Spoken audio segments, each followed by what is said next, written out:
오늘 본문은 예수님하고 모세하고를 비교해 보면 아마 그렇게 비교하게 이 본문을 우리에게 얘기한 것 같아요. 그래서 본문은 예수님이 어떤 분이다, 또 사람은 어떤 것이 사람이다, 이 두 가지를 우리에게 얘기해 주는 그런 내용입니다.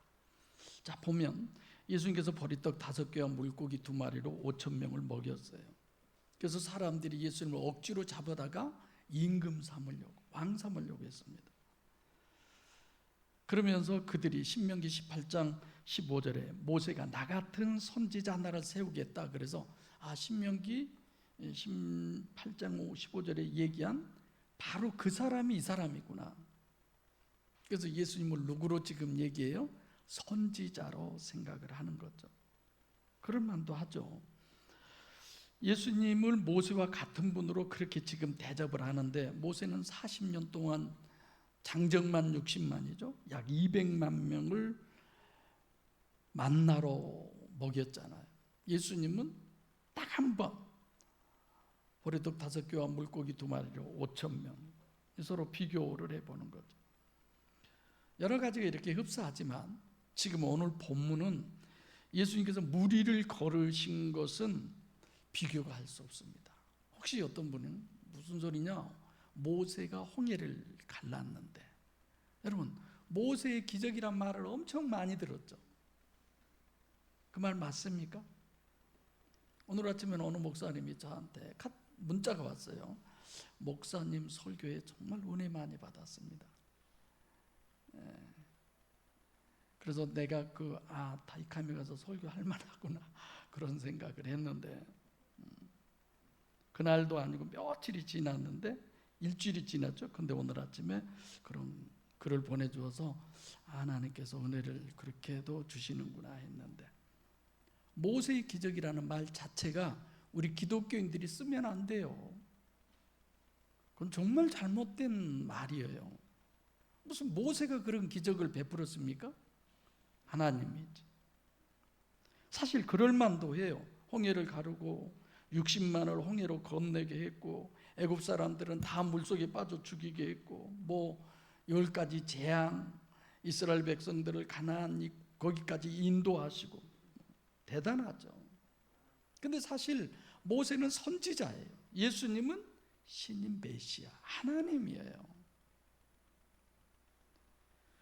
자, 그래서 대부분 많은 사람들이 예수님이 무리를 걸으셨다, 그렇지 걸으셨지, 맹신을 하는 거예요. 어떻게 하면 그분이 걸을 수 있느냐, 이런 것 생각해 보셔야죠. 성경에 써 있으니까 나는 믿어, 그건 아니죠. 내가 이성적으로 생각해서 동의가 됐을 때죠. 예수님께서 무리를 걸으시려면 우리도 무리를 걸을 수 있어요. 딱 조건이 하나만 되면, 무중력 시대가 되면, 무중력된 곳에서는 우리도 무리를 걸을 수 있어요. 그렇지 않습니까? 비중이 물보다 더 가벼우면 물 위에 뜰 수 있잖아요. 그러니까 로마서 1장 20절에도 온 우주 만물이 존재하는 것은 신이 없으면 이건 불가능하다, 그런 얘기를 하잖아요. 하나님이 존재하시지 않았는데도 무리를 걸으셨다, 그런다면 신비예요. 그런데 하나님이 무리를 걸으셨다, 그게 어떻게 신비일 수 있습니까? 하나님이 역사하시고자 하는 당연한 일들이 내 심령에서, 우리 교회에서 이 가운데 그 역사가 이루어지기를 원하는데, 그것이 이루어지지 않는 이유가 뭐냐? 우리 고긴 권사님 기도 때 얘기하셨지만, 내려놓을 것을 내려놔야 되는데 내려놓을 것이 내려놔지지를 않는 거야. 여기에 물이 가득히 들었어요. 여기에다 아무리 다른 걸 부어보세요, 계속 넘쳐버렸지. 그러나 이걸 비우고 나면 다른 어떤 것을 여기에 부을 수 있잖아요. 주님 비워지기를 원합니다. 주님 보기에 내 안에 가득 찬 것이 비워지기를 원한다면 비워지도록 그 은혜를 주시옵소서. 이것이 우리들이 드려야 할 기도잖아요. 뭘 더 채울 만합니까?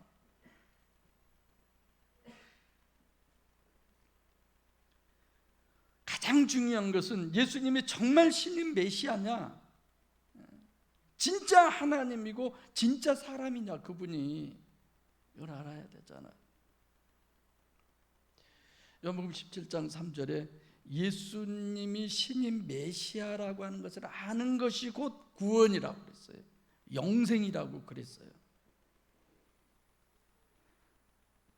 그러니까 예수를 아는 비밀이 얼마나 고상하면 사도 바울 같은 사람도 다른 모든 것을 배설물과 같이 여겼다고 그랬잖아요. 예수가 신인 메시아임을 실제로 정확하게 아는 문제는 대단히 어려운 일입니다. 저는 다른 설교 안 들은 줄 아세요? 우리나라에 몇만 명, 몇십만 명 되는 목사님들의 설교 들어요. 너무 은혜스러워요. 감동도 되고, 여러분들이 돌아가면서 은혜도 받을 수 있고 앉아서 울 수도 있어요. 그러나 본질이 없어요. 생명이 없어요. 인간적으로도 얼마든지 그런 얘기 충분히 들을 수 있습니다. 저도 오늘 이 본문을 가지고 많이 고민을 해요. 예수님이 없는 곳은 바람이 불고 풍랑이 일어나고 고난이 올 수밖에 없다. 예수 잘 믿고 복 받고 잘 먹고 잘 입고 잘 살아라, 얼마든지 얘기하고, 나도 모르고 여러분들도 모르는 그 어느 누구의 간증을 얘기해서 감동 감화받게 설교할 수 있습니다. 내가 설교학 박사잖아요. 어느 쪽에서 내가 못하겠어요. 근데 물론 아까 그 부분도 필요하지만 본질이 뭐냐, 본질이.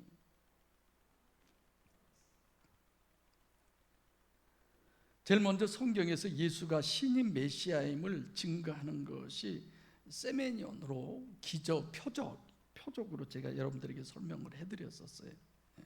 그래서 신인 메시아에 대한 조건으로는 선지자, 왕, 제사장으로, 이게 도대체 한 사람이 이걸 다 어떻게 다 가질 수 있느냐. 그래서 결국 성경 여기저기 다 돌먹으러 가면서 신인 메시아의 정체성과 성경 계시하는 것처럼 성육신하신 신인 메시아는 속은 누구예요? 하나님. 겉은 누구예요? 사람. 보잘것없는 어린 양. 수도 없이 많이 설명해 드렸습니다. 그래서 결국은 그 주님에게 주님이 누구냐를 한 것이고, 또 마태복음 25장에 보면요, 예수님께서 그런 얘기합니다. 가장 작은 자에게 한 것이 곧 나에게 한 것이다. 그래서 어린 아이를 뭐 소자를 어떻게 해라 저렇게 해라, 그것이 아는 겁니까? 그러면 모르는 거잖아요. 그럼 어떻게 하면 실제로 알 수 있느냐? 많은 사람들이 행하시는 표적을 보고 예수가 메시아인지를 알고 믿는다는 거예요. 이렇게들 많이 얘기하잖아요. 그것도 전혀 틀린 얘기예요. 왜냐하면 예수만이 아니잖아요. 오히려 예수보다 더 큰 표적을 행한 신인 메시아가 아닌 사람 있잖아요. 그가 누구예요? 그래서 서두에 제가 얘기한 거예요. 모세. 마태복음 또 10장 1절 이하에 보면 예수님이 12제자를 파송하죠. 그들은 어때요? 예수님만큼 다 하잖아요. 예수님이 권세를 주셔서. 근데 모세는 다른 사람한테 이렇게 권세를 준 적이 있을까요? 없을까요? 없으면 내가 왜 괜히 묻겠어요? 있으니까 그렇죠. 예수님은 다른 사람에게 권세를 줘가지고 병도 고치고 귀신도 내쫓고 그랬는데 모세는 그러지 못했다. 아니에요. 민수기 11장 16절에 보니까 모세가 장로 70인을 세웠어요. 70인이 하나님의 신이 역사를 하니까 예언을 하잖아요. 그 중에 엘닷과 메닷이라고 하는 사람들이 모세한테는 오지 않고 장막에서 예언하니까 여호수아가 모세에게 가서 이릅니다. 이런 존재가 있다고. 그러니까 모세가 뭐라고 그래요? 네가 나를 위해서 시기하는 거냐? 이렇게 얘기하잖아요. 표적을 보고서 예수를 메시아로 안다. 그건 불가능한 거예요. 오늘날도 목사님들이 이렇게 하고 저렇게 하고, 저도 그런 기도 있어요. 하나님, 암병 전문 은사 목사가 되게 해주십시오. 그 전에 어느 그 장로님은 집회 다니는데 에바다, 그 장로님한테 기도받으면 규모거리가 낫는 역사가 늘 나타난다고. 그분. 또 어떤 분은 불임하신 분들이 기도만 받으면 임신을 한다. 그래서 제가 그런 기도드립니다. 하나님, 내가 그런다고 해서 기고만장 안 할게요. 겸손해질게요. 나한테 그런 신유 은사를 주고 그래서 몰려들게 하면 내가 정말 이 말씀으로 전해서 구원에 이르게 하겠습니다. 제가 그런 기도 안 했겠어요. 그리고 대중 기도하신, 이미 지금은 그분 돌아가셨습니다만 그분도 늘 그렇게 기도했어요. 우리 교회 목사님이 기도할 때마다 기사와 표적과 이적이 나타나게 해주셔서 얼마나 좋아요. 그래서 예수 믿는 것이라면 하나님이 왜 안 하시겠어요? 자, 계시록 12장 13장 13절에 많은 사람이 보는 앞에서 사단이 하늘에서 불도 내린다고 그랬어요. 또 마태복음 24장 24절에 거짓 그리스도들과 거짓 선지자가 일어나서 많은 사람을 미혹하기 위해서 표적과 기사를 행한다고 그랬습니다. 문제가 되는 것은 예수가 신인 메시아임을 증거하는 표적의 증거는 어떤 거냐? 안식일, 구원, 제가 안식일, 안식년, 희년 이런 부분 다 설명했잖아요. 그래도 안 된다고 그랬잖아요. 포로가 되거나 만약에 내가 죽을 병이 걸렸으면 희년이 된들 뭔 소용이 있어요. 그래서 결국 이사야 61장의 신인 메시아의 사역으로 결국 그분이 예수다. 또 그게 누가복음 4장 18절이다. 그 실제로 증거한 것이 어떤 거냐? 지금 요한복음 6장 1절부터 13절 1절부터 오병이어의 역사. 그런데 오병이어의 역사를 통해서도 예수를 메시아로 합니까? 임금 삼고 왕 삼으려고 했지만 거기도 문제가 있잖아요. 성경이 증거를 하고 주님이 실제로 하셨음에도 불구하고 14절과 15절에 보면 그래봐야 예수는 여전히 누구다? 선지자급을 벗어나지 못한 거예요. 아무리 표적을 행해도 그것 가지고 예수가 신인 메시아라는 걸 알 수가 없습니다. 오늘 본문도 그래요. 이런 본문을 보면서 우리가 생각한 건, 야, 이렇게 해도 예수님을 하나님으로 모르는구나, 못 보는구나, 이런 걸 우리가 볼 수 있어야. 그러면 우리는 주님하고 직접 그 현장 속에 있었으면서도 나사로야 나오너라라고 해서 썩은 냄새가 나는 그 시체가 살아서 걸어 나왔음에도 불구하고 그를 하나님으로 믿지를 못해. 그런데 우리는 어때? 그냥 책만 보고 믿는 이 믿음을 가지고 구원에 이르는 믿음에 이르기를 원하려고 하니까 그게 쉽습니까?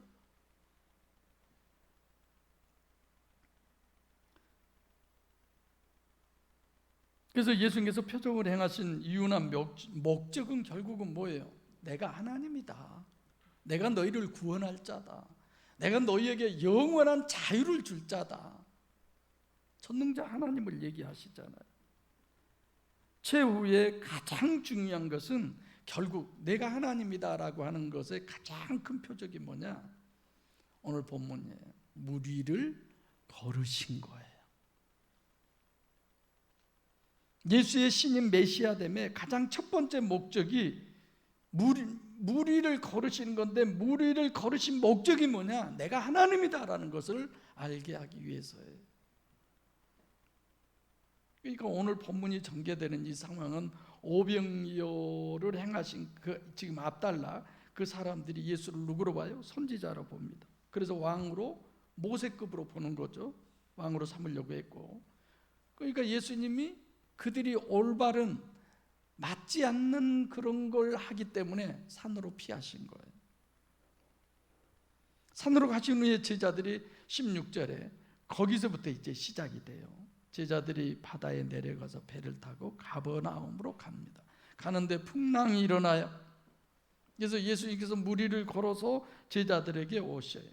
그래서 본문에 진행된 이런 상황은 우연이 아니라 하나님의 계획적인, 하나님이 설정해 놓은 거예요. 다 하나님이 계획하시고 설정된 대로 상황을 전개해 가고 있는 부분을 우리가 보면서 여기서 하나님이 우리에게 뭘 원하시느냐, 어떤 걸 얘기하시느냐, 그걸 우리가 들어야 합니다. 그래서 첫째는 그 점을 유의하시고, 두 번째로는 예수님이 무리를 걸으시는 건데, 예수님이 무리를 걸으시는 건 누구만 보고 누구만 목격했어요? 제자들만. 그래서 이 본문은 딱 제자들하고 예수님하고만이에요. 다른 부분은 아무도 없어요. 거기에만 한계를 지어놓은 겁니다. 그러니까 다른 사람들은 아직도 산에 계신 것으로 알고, 이제 예수님이 무리로 걸어가신 것은 전혀 모르는 거죠. 그래서 예수님이 무리로 걸으시는 것은 제자들을 위해서예요. 제자용이에요. 제자들용. 그렇죠? 지금 여기 있는 이 마이크는 제가 설교할 때 쓰는 마이크 내 거잖아요. 이게 찬송가에도 강단용 이렇게 써놨더라고요. 복음성가에도. 바로 그런 의미죠. 그럼 왜 제자들을 위해서 걸으셨느냐? 이유와 목적이 있겠잖아요. 마태 마가복음에도 똑같은 본문의 내용이 있어요. 누가복음에는 없어요. 강의 시간에 말씀드리겠습니다만은, 마태 마가복음에는 예수님이 무리를 걸으신 중요한 목적, 핵심은 예수님이 제자들이 탄 배에 올라가니까 풍랑이 잔잔해진 거예요. 그래서 마태 마가복음의 논리는 제자들의 육신의 구원, 고난을 해결해 주신 주님, 그렇게 그 본문에서는 볼 수 있습니다. 물 위로 걸어서 제자들에게 오신 목적 중에 중요한 부분이죠. 21절에 배 승선하자마자 오늘 본문은 목적지 가버나움에 배가 이미 다 버려요. 본문은 무리로 걸으신 목적은 배 예수님이 타기 위해서 가신 것이지 고난을 해결해 주기 위해서 여기 가신 것은 아닙니다. 그렇죠? 그런데 더 문제가 있어요. 1절부터 15절까지 오병이어의 표적 세메니온의 의미는 예수님은 신인 메시아다 그랬는데도 14절과 15절에 보면 선지자로밖에 안 봐요. 모세급. 그러니까 신인 메시아와 모세의 제가 대비론, 비교하는 것이다 그랬는데, 왜 그러냐면 예수가 신인 메시아이려면 반드시 극복해야 하는 게 있어요. 뭘? 모세를 극복해야 돼요. 모세를 넘어서야 돼요. 많은 사람들이 생각했던 그 모세보다 더한 뭔가가 있어야 돼요. 그게 뭐예요? 예수님이 마태복음 16장 13절에 예수님께서 제자들에게 묻잖아요. 너희는 사람들이 나를 누구라고 하더냐? 침례 요한이라고 하는 사람도 있고, 엘리야라고 하는 사람도 있고, 예레미야라고 하는 사람도 있고, 선지자 중에 하나라고 말하는 사람도 있습니다. 메시아라고 안 하잖아요. 전부 다 그 사람들은 예수님을 누구하고 비교해요? 모세하고 비교해 보는 거예요. 근데 뭘로 비교를 하냐? 행한 표적을 가지고 비교를 하는 거예요. 근데 표적을 가지고 비교했는데 예수님이 모세보다 더 나았습니까? 그렇지 않잖아요. 예수가 선지자가 아니고 메시아이기 위해서 극복해야 되는 모세를 극복하는 부분은 바로 이런 거예요. 그래서 주님의 최후의 표적 세메니온이 뭐냐? 오늘 본문에 무리를 걸으시는 겁니다. 마태복음 14장 33절에 무리를 걸어서 예수님께서 배에 오시니까 제자들이 예수님께 뭘 해요? 절을 하면서 당신은 진짜 하나님의 아들이십니다 라고 하잖아요. 예수님의 행하신 표적의 모든 것은 당신이 신인 메시아임을 증거하기 위함이에요. 그 증거의 최후 가장 절대적인 표적이 오늘 본문에 무리를 걸으신 것이다. 자, 여기까지 이제 충분히 이해되시죠? 그래서 성경적으로 예수의 정체성, 신인 메시아의 정체성을 정립하고, 또 그렇게 아무리 했어도 결국은 예수는 선지자지 신인 메시아가 아니다라는 결론을 늘 사람들은 가져요. 그래서 지금 무리를 걸으시는 건데, 자, 예수님의 표적 행하심의 목적도 지금 몇 번 제가 얘기하지만 신인 메시아이고 그 결정적인 표적이 무리를 걸으신 것인데, 왜 무리를 걸으신 것이 예수님이 신인 메시아이냐, 그걸 이성적으로, 객관적으로, 정말 과학적으로 증거가 돼야 돼. 성경에 우리는 성경 믿어 이런 게 아니잖아요. 모세의 표적과 예수님이 행하신 표적이 뭐가 다르냐? 내가 아까 얘기했죠. 모세의 기적, 이거는 말이 안 돼. 예수 믿는 사람들이 그렇게 말하면 절대로 안 돼요. 근데들 다 그렇게 말하잖아. 우선 모세가 행한 표적은 모세가 했어요? 하나님이 했어요? 하나님이 한 거예요. 우리가 초등학교 들어가기 전에 이제 어머니, 아버지 같은 거 쓸 때 형이 내 손을 잡고 자는 이렇게 써. 보기엔 내가 쓴 것 같지만 누가 썼어요? 형이 쓴 거야. 모세가 그 역사를 행한 것 같지만 실질적으로 누가 한 거예요? 하나님이 하신 거잖아요. 홍해를 무슨 모세가 갈랐어요? 하나님이 너 이렇게 하라고 했을 때 하나님이 다 하시지. 10가지 재앙, 만나와 메추라기, 구름기둥 불기둥.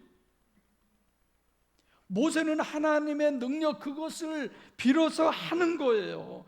성경은 실제로 하나님이 하셨는데 사람이 모세가 한 것처럼 10가지 재앙 다 마찬가지예요. 자기가 한 거 아닙니다. 하나님이 하신 거지. 여러분과 저의 삶이 하나님의 삶이 되기를 원합니다. 저는 정말 원해요. 하나님 이 시간도 설교하세요. 하나님 이 시간 역사하세요. 이게 은사죠, 은사.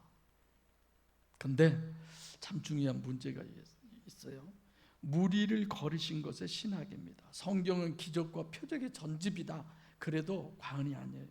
근데 신구약 성경 66권의 전체 중에 예수님 말고 무리를 거르신 사람이 있습니까? 없잖아요. 열왕기하 6장 6절에 보면 엘리사의 제자가 이제 학교를 짓는가 뭘 지으려고 이제 나무를 베러 갔다가 도끼가 자루에서 빠져서 물에 풍덩 빠졌잖아요. 그걸 나뭇잎을 띄워서 그 도끼가 위로 뜨게 하잖아요. 그런 성경을 보고 우리 어렸을 때 동화책을 보면 금도끼와 은도끼 그런 얘기 나오죠. 그걸 생각하면서 여기 읽으면서 그 사람이 여기를 보고 이렇게 꾸며서 썼구나 이런 생각을 하게 됩니다. 그러니까 물 위에 뜬 예수는 하나님 자신이다라는 거예요. 여러분 생각해 보세요. 하나님이 물속에 빠진 도끼도 물 위에 뜨게 하는데 사람이 물 위에 뜨게 그거 못하겠어요 하나님. 근데 엄청 믿음 좋은 전사님이 한번 선포를 했대요. 내가 물 위를 걷는다. 나는 이거 진짜 믿는다. 그래서 전부 그 둔본 가운데 다 모여 있는데 전사님이 자 보세요. 발을 내딛었는데 몇 걸음 안 가서 빠진 베드로 그 정도도 아닌 딛자마자 그대로 그냥 계속 들어가고. 믿으면 됩니까? 그 믿음은 어떤 믿음이에요? 의심 반대의 믿음. 안 되는 거죠. 예수님이 무리를 거르신 것과 모세가 홍해를 가른 것은 전혀 다른 차원의 얘기라는 거예요. 그래서 갈라디아서에 보면 성령의 9가지 열매가 나오죠.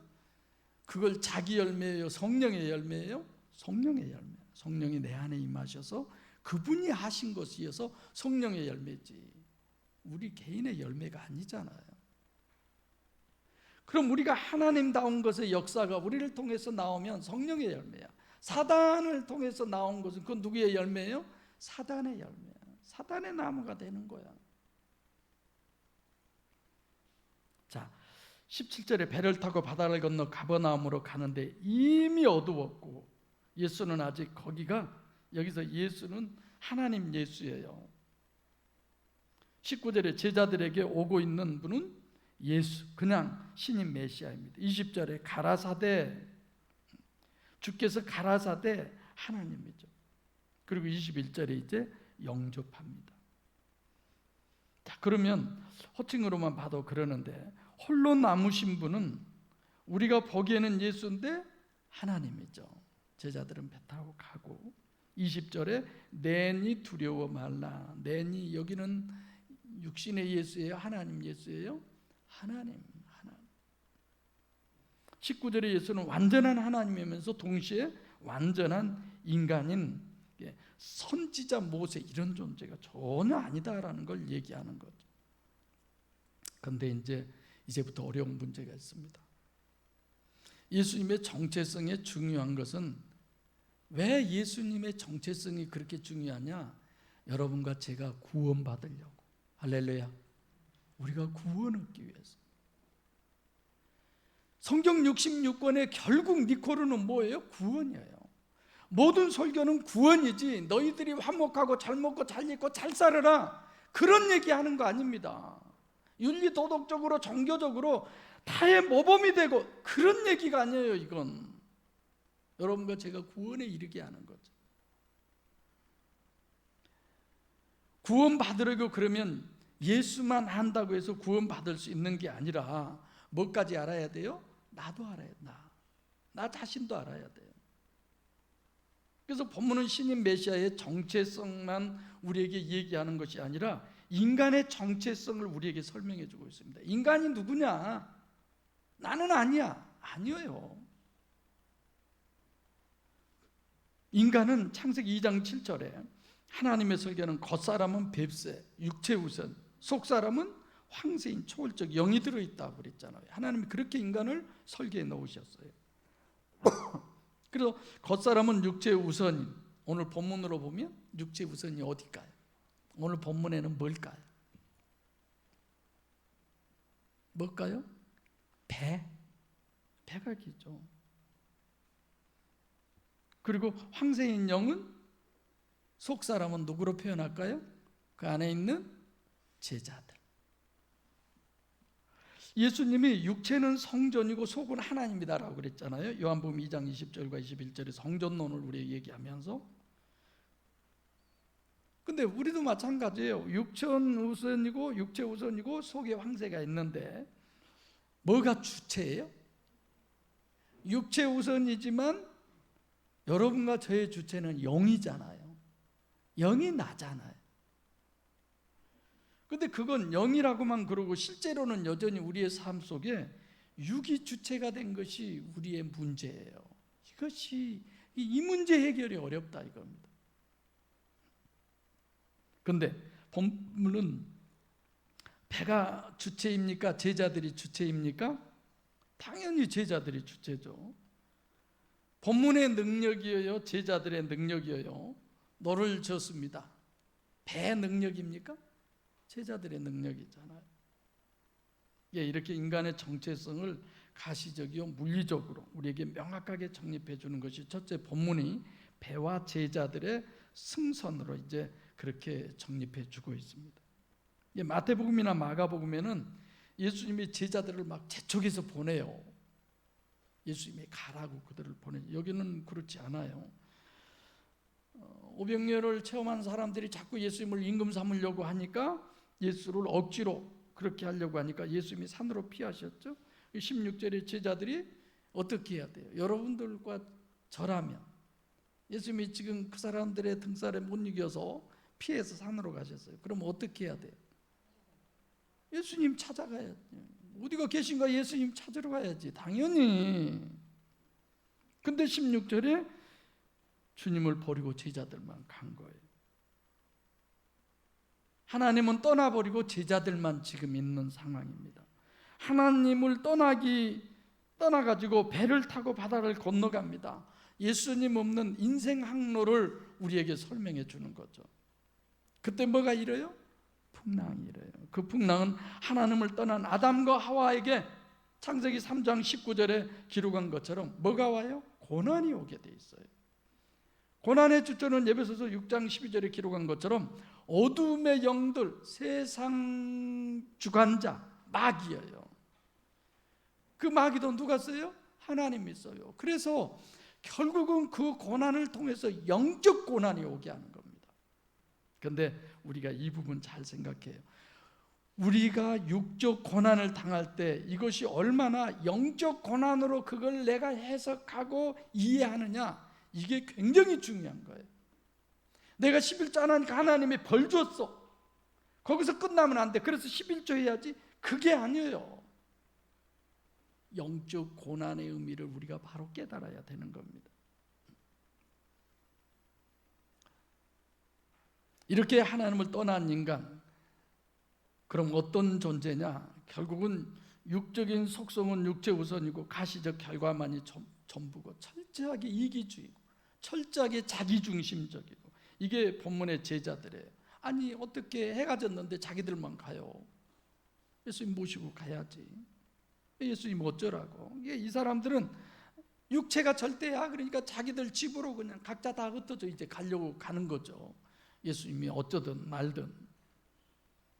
두 번째로는 안 보이니까 관심이 없는 거예요. 아무리 친해도 멀리 떨어져 있으면 안 되잖아요. 찾을 생각도 안 하는 거예요. 무슨 얘기냐면 하나님에게는 아예 관심이 없어요. 생각해 보세요. 티끌만치라도 관심이 있으면 예수님 버리고 가면 되겠습니까? 안 되지.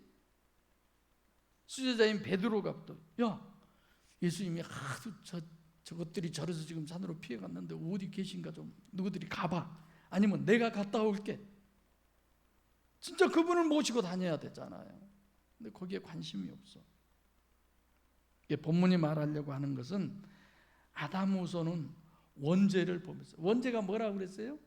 하나님을 떠나는 거, 선악과 따먹은 것이 아니라 더 먼저 하나님을 떠나니까 그 행위가 나타난 거지. 그런 존재이기 때문에 육체 우선이고 결과 중심이고 결과만이 기준이고 자기 중심, 주님에겐 관심이 없는 거죠. 그래서 요한복음 12장 3절처럼 참 하나님과 그의 보내신 자 예수 그리스도를 아는 것이, 17장 3절 영생이라고 그랬잖아요. 관심도 없어요. 알기는 고사하고. 그래서 인간은 누구도 하나님에게 관심이 없어요. 그래서 유일신 신앙의 출발은 하나님께 관심이 있을 때부터 유일신 신앙의 출발이에요. 설명 많이 안 해도 충분히 이해되시겠죠? 아무리 교회 나와서 봉사 잘하고 헌금 많이 하고 말씀 잘 깨닫고 별의별 걸 다 해도 하나님께 관심이 없으면 그건 소용이 없는 겁니다. 하나님에게 관심이 안 생기면 그건 신앙이 아니에요. 그래서 유일신 신앙은 먼저 하나님이에요. 관심이 없는 사람으로 하여금 관심을 갖도록 하나님이 역사를 하셔요. 하나님이 어떻게 역사해요? 시비를 걸기 시작해. 하나님, 내가 기도했던 누군가에게 하나님이 시비를 걸기 시작해. 내가 사랑했던 누군가를, 나와 관계됐던 누군가를, 더 구체적으로는 나에게 하나님의 시비가 걸려오면 뭐지? 무슨 사인이지? 우리는 금방 그렇게 돼야 돼. 이게 율법적 신앙의 단계잖아요. 영성 세미나 때. 근데 이제 문제는 여기 있어요. 하나님이 아무리 역사를 해도 우리가 내가 나를 보지 않으면 안 되잖아요. 또 하나님의 역사 없이 내가 교회를 몇십 년을 다니고 뭐 별의별 거래도 그건 소용없다고 그랬어요. 그런 것 가지고 되는 것이 아니에요. 설명해 드릴게요. 우리가 이미 거쳐왔잖아요. 요한복음 1장 40절. 안드레와 빌립, 그들은 예수님을 만나기도 전부터 그분이 신인 메시아인 줄 다 알았잖아요. 그런데 그 다음에 오병이의 표적을 행할 때 빌립과 안드레는 메시아로 알았어요? 전혀 아니었잖아요.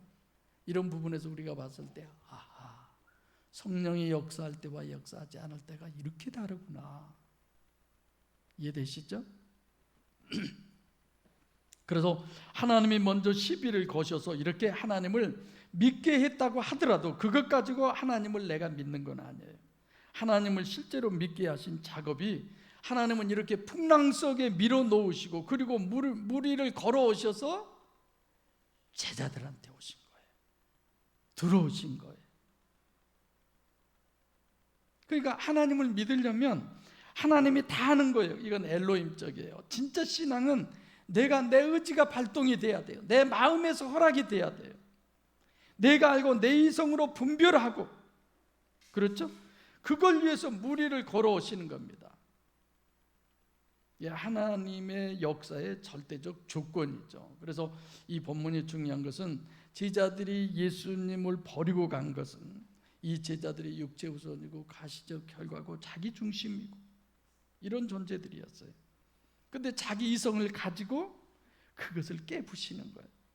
그게 고난이고 십자가예요. 그것이 바람이 불고 풍랑이 일어나게 하는 겁니다. 고난을 당해도 정말 신앙의 고난을 당해야지 육체의 고난은 100번 1000번 당해봐야 아무 소용없어요. 풍랑 속으로 주님이 보내셨어요. 풍랑이 뭐예요? 푸니마예요. 영이에요. 영적 고난 속으로 몰아넣은 겁니다. 그러면 어떻게 해도 답은 자기 부인 하나밖에 없잖아요. 목적은 하나님에게 관심이 없는 사람이 하나님에게로 관심이 오게 만드는 거예요. 그렇게 해서 유일신 신앙이 돼야 되는 겁니다. 그래서 걸어오신 주님을 내 오감으로, 내 이성으로, 내 의지로 메시아를 알아야 돼요. 사랑하는 목양교회 성도 여러분, 여러분에게 걸어오신 주님이 보여지시기를 바랍니다.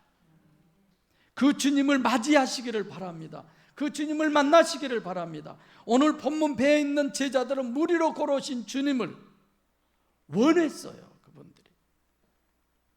그리고 그분을 모셔드렸잖아요. 여러분과 저의 마음을 향해서 오신 그 주님의 마음을 받아들이는 그 축복이 있으시기를 바랍니다. 오늘 이 자리에 와서 예배 시작해서 예배 끝나고 나 오늘 예배 드렸어가 아니라 그것이 하나님의 자녀의 증거고 증표가 아니라 그 주님을 우리 안에 모셔드려야 돼요. 그래서 내가 하나님의 성전이 되는 거예요. 내가 하나님의 집이 되는 거예요. 그런 표현을 내가 하나님 된다고 그렇게 얘기하잖아요. 20절에 내니 두려워 말라. 에고에이미. 제가 창세기 강의할 때 하잖아요. 출애굽기. 누구라고 얘기할까요? 당신이 누구라고? 나는 스스로 있는 자다. 이런 고난을 통해서 오감으로 이성으로 제자들이 메시아를 하나님을 알아본 거죠. 그래서 21절에 뭘 합니까? 영접을 하는 거예요.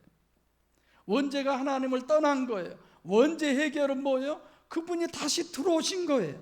헤어졌다가 이별했다가 다시 만난 거예요. 이게 구원이죠. 그건 배 안에 예수님을 영접한 것입니다. 그래서 구원은 뭐냐? 내가 하나님을 알고 그분을 인식하고 모셔드려야 돼요. 내 안에 영접해 드려야 돼요. 인생에 하나님 없이 살면 고난이 옵니다. 맞아요. 그 고난을 하나님에게 다시 만나서 살아가면 그 고난이 해결되는, 고난의 해결이 아니라 영원 구원이 목적이에요. 우리는 고난의 해결에 하나님만 바라보고 사는 거야. 그런 설교가 은혜롭고 그런 교회가 차고 넘치고, 그건 아니잖아요.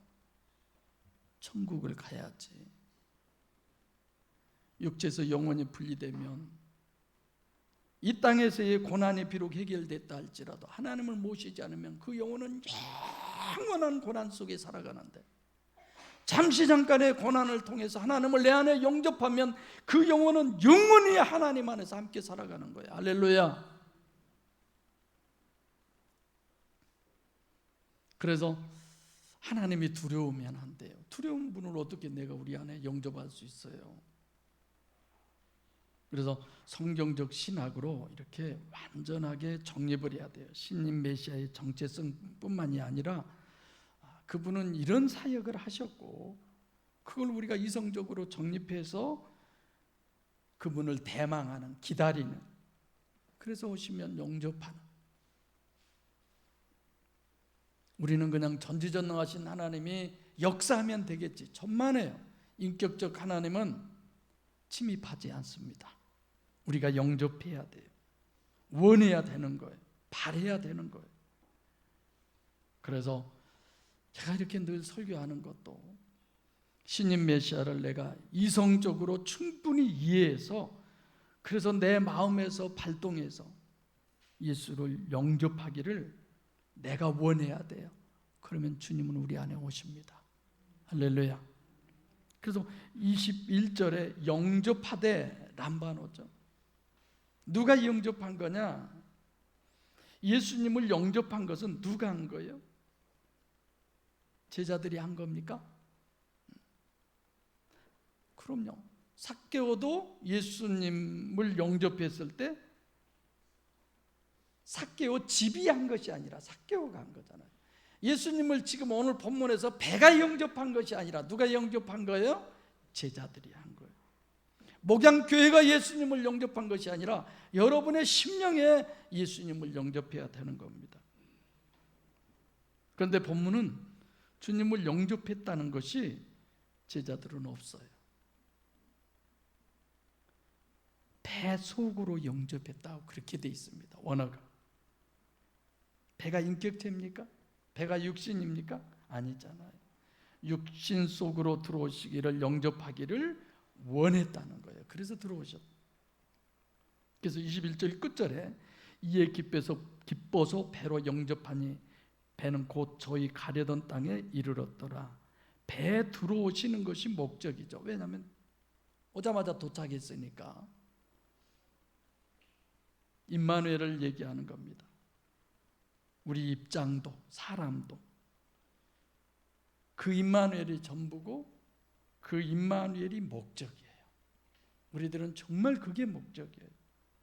히브리서 11장 38절에 이런 사람을 세상이 감당할 수 없는 사람이라고 그랬습니다.